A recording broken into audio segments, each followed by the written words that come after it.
എല്ലാവർക്കും ലതാ ശ്രീജി സെറ്റിലേക്ക് സ്വാഗതം.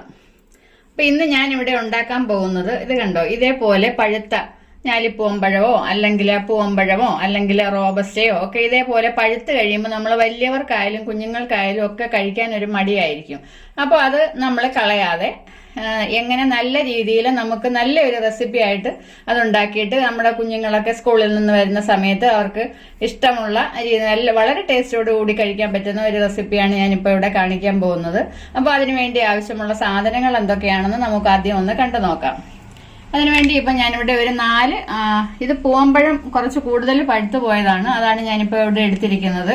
പിന്നെ അതിൻ്റെ കൂടെ കുറച്ച് ഏലക്കാപ്പൊടി വേണം, നെയ്യ് വേണം, പിന്നെ ഒരു ടീസ്പൂണോളം വരുന്ന കോൺഫ്ലവറിന്റെ പൊടി ഞാൻ എടുത്തിട്ടുണ്ട്.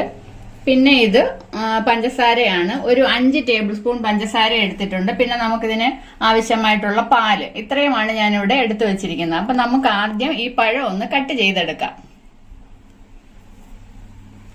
ഇത് ഏലക്കാപ്പൊടിയാണ് ഞാൻ എടുത്തു വെച്ചിരിക്കുന്നത്. അപ്പൊ നമുക്ക് ഈ പഴം ഒന്ന് കട്ട് ചെയ്തെടുക്കാം. ഈ പഴം നമ്മൾ ഇതേപോലെ ഇങ്ങനെ ഒന്ന് കട്ട് ചെയ്തിട്ട് ഈ രീതിയിൽ വേണം നമ്മൾ കട്ട് ചെയ്തിടാൻ.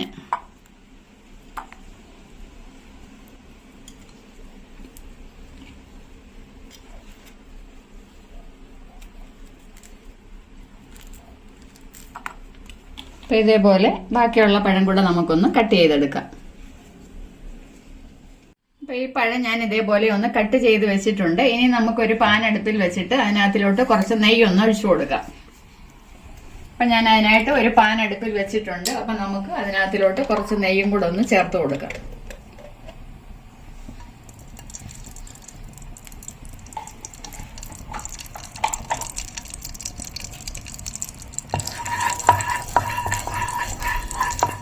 ഈ നെയ്യ് നന്നായിട്ടൊന്ന് ചൂടായി കഴിയുമ്പോഴത്തേക്ക് നമ്മൾ കട്ട് ചെയ്ത് വെച്ചിരിക്കുന്ന പഴം ഇതിനകത്തിലോട്ടിട്ട് ചെറുതായിട്ടൊന്ന് ഇളക്കി കൊടുക്കാം.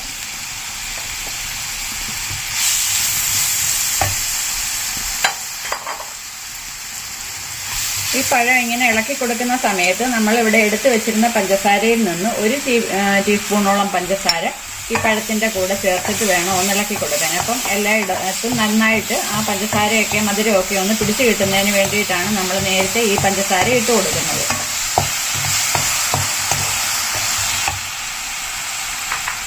ഒരു 5 മിനിറ്റ് സമയം നമുക്ക് ഈ നെയ്ക്കകത്തിട്ട് ഈ പഴം ഒന്ന് ഇളക്കിയെടുക്കാം.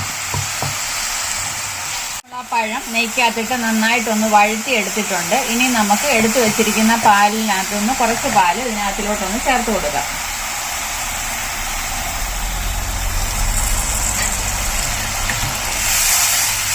ഇതിനോടൊപ്പം തന്നെ എടുത്തു വെച്ചിരിക്കുന്ന ബാക്കി പഞ്ചസാര കൂടെ നമ്മൾ ചേർത്ത് കൊടുക്കുക.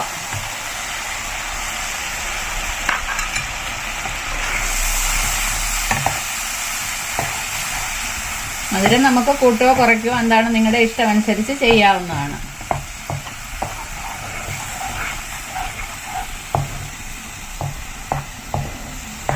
ഇത് നന്നായിട്ട് കുറച്ച് സമയം ഒന്ന് തിളച്ച് കഴിയുമ്പോൾ കുറച്ച് പാലും കൂടെ ചേർത്ത് കൊടുക്കുക.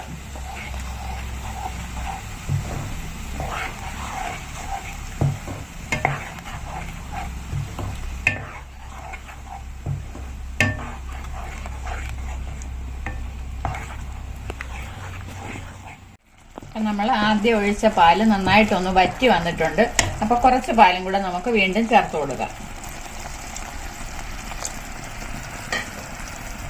അപ്പൊ മുമ്പേ ഞാനിവിടെ ഒരു ടീസ്പൂണോളം, ഒരുപാട് ചേർക്കരുത് കോൺഫ്ലവർ, 1 ടീസ്പൂൺ മതി. 1 ടീസ്പൂണോളം കോൺഫ്ലവർ എടുത്ത് വെച്ചിട്ടുണ്ട്. അതുകൂടെ നമുക്ക് ഒന്ന് ഈ പാലിനകത്ത് തന്നെ ഒന്ന് കലക്കിയിട്ട് ഒന്ന് ചേർത്ത് കൊടുക്കാം.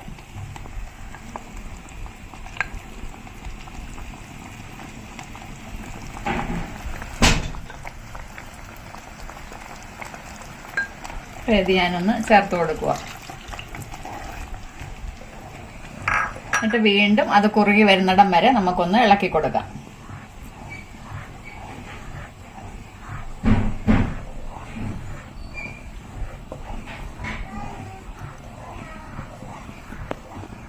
ഇത് വീണ്ടും നന്നായിട്ട് കുറുകി വന്നിട്ടുണ്ട്. അപ്പൊ നമുക്ക് വീണ്ടും കുറച്ച് പാലും കൂടെ, ഈ പാൽ ഇതേപോലെ 2-3 പ്രാവശ്യമായിട്ടേ ഒഴിച്ചു കൊടുക്കാവുള്ളേ. അത് കുറുകി വരുന്നതനുസരിച്ച് വേണം നമ്മൾ പാല് ചേർത്ത് കൊടുക്കാൻ. വീണ്ടും നമ്മൾ കുറച്ച് പാലും കൂടെ ചേർത്ത് കൊടുത്തിട്ട് ഇതേപോലെ ഒന്ന് ഇളക്കി കൊടുക്കുക. ഇനി നമുക്ക് കുറച്ച് ഏലക്കാപ്പൊടിയും കൂടെ ഒരു നല്ലൊരു ടേസ്റ്റിനും മണത്തിനും ഒക്കെ വേണ്ടിയിട്ട് നമുക്ക് കുറച്ച് ഏലക്കാപ്പൊടിയും കൂടെ ഒന്ന് ചേർത്ത് കൊടുക്കാം.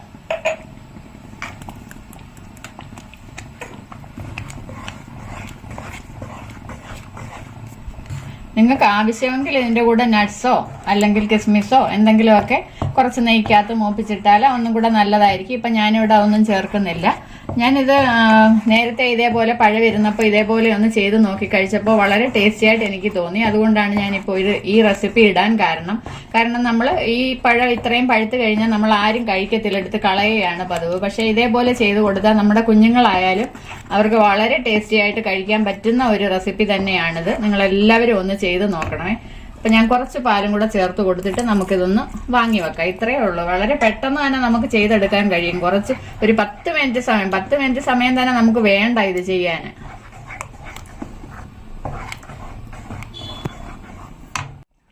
അപ്പം ഞാൻ അതിൻ്റെ കൂടെ ഇറക്കാൻ പോകുന്ന സമയമാണ്. അപ്പോൾ അതിൻ്റെ കൂടെ കുറച്ച് നെയ്യും കൂടെ നമുക്കൊന്ന് ചേർത്ത് കൊടുക്കുക. എന്നിട്ട് ഞാൻ ഈ ഫ്ലെയിം ഓഫ് ചെയ്തിട്ട് ഇത് വാങ്ങി വെക്കുക. അപ്പോൾ ഇതിൻ്റെ പണി ഇത്രയേ ഉള്ളൂ. നല്ല ടേസ്റ്റി ആയിട്ടുള്ള ഒരു വിഭവം നമുക്ക് തയ്യാറായി കഴിഞ്ഞ് നമ്മുടെ കളയാതെ ഇതേപോലെ നമുക്ക് ചെയ്തെടുക്കാൻ പറ്റും. നമ്മുടെ ഈ പഴം വെച്ചിട്ടുള്ള റെസിപ്പി ഇവിടെ തയ്യാറായിട്ടുണ്ട്. അപ്പൊ എല്ലാവരും ഒന്ന് ചെയ്ത് നോക്കുക. വളരെ ടേസ്റ്റിയാണ്. ഇത് കാണുമ്പോൾ തന്നെ അറിയാം ഇത് നല്ല ടേസ്റ്റ് ആയിരിക്കും എന്നുള്ളത്. നമുക്ക് വളരെ പെട്ടെന്ന് തന്നെ ചെയ്തെടുക്കാൻ പറ്റുന്നതാണ്. അതേപോലെ തന്നെ നല്ല ഹെൽത്തി ആയിട്ടുള്ള ഒരു ഫുഡുമാണിത്. അപ്പൊ നിങ്ങൾക്ക് എല്ലാവർക്കും ഇഷ്ടപ്പെട്ടിട്ടുണ്ടെങ്കിൽ ചെയ്ത് നോക്കണം. ഇതുവരെ എൻ്റെ ചാനൽ സബ്സ്ക്രൈബ് ചെയ്യാതെ കാണുന്നവരാരെങ്കിലും ഉണ്ടെങ്കിൽ ഒന്ന് സബ്സ്ക്രൈബ് ചെയ്യുക. അതേപോലെ ലൈക്ക് ചെയ്യുക, ഷെയർ ചെയ്യുക. ഇനി അടുത്ത ഒരു നല്ല വീഡിയോയുമായി ഞാൻ വരുന്നവരേക്കും എല്ലാവർക്കും ബൈ.